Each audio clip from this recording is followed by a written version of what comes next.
đời này có mấy ai thân cùng ta bước không ngần ngại phân vân. Vì lòng người lắm nhưng đa nghi, biết ai cần ta ai là tri kỷ. Đôi chân ta lúc bước lên cao, bên cạnh ta thiếu một người bạn tâm sao. Người không xem trong những thứ ta đang cầm trong tay. Đến một ngày té đau cùng nhau qua bao hiểm nguy, khi hào quang quanh ta đang mờ tắt dần.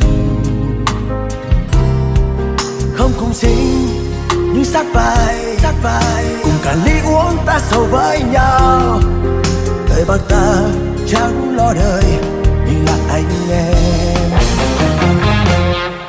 là người anh em tốt sát vai luôn vì nhau như chính bản thân mình. Có nhau cùng chia nỗi buồn, ta cùng nhau sát vai. Là người anh em tốt ở bên nhau chẳng biết đến sống phản bội nhau.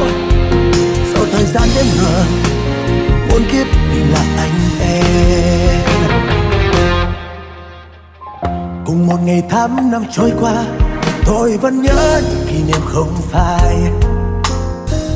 Bao năm tha phương trốn xa xôi, khi ta nhận ra ai là tri kỷ. Đôi chân ta lúc bước lên cao, bên cạnh ta thiếu một người bạn tâm giao. Người không xem trong những thứ ta đang cầm trong tay. Đến một ngày té đau cùng nhau qua bao hiểm nguy, khi hào quang quanh ta đang mờ tắt dần. Không cùng sinh nhưng sát vai cùng cả ly uống ta sầu với nhau. Đời bạc ta chẳng lo đời mình là anh em.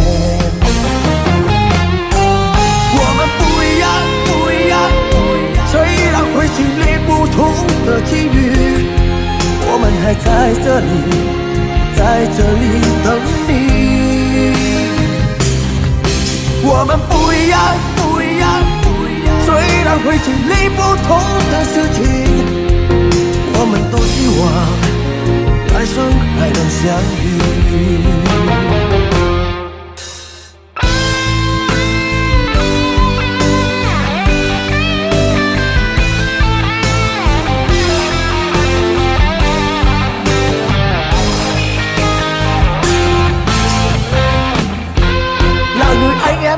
anh em tốt sát vai luôn vì nhau như chính bản thân mình. Có nhau cùng chia nỗi buồn, ta cùng nhau sát vai. 我们不一样，虽然会经历不同的事情，我们都希望来生还能相遇。là người anh em tốt sát vai nhau chẳng biết đến sống phản bội nhau. Sau thời gian đến gần muôn kiếp mình là anh em. Sau thời gian đếm ngược muôn kiếp mình là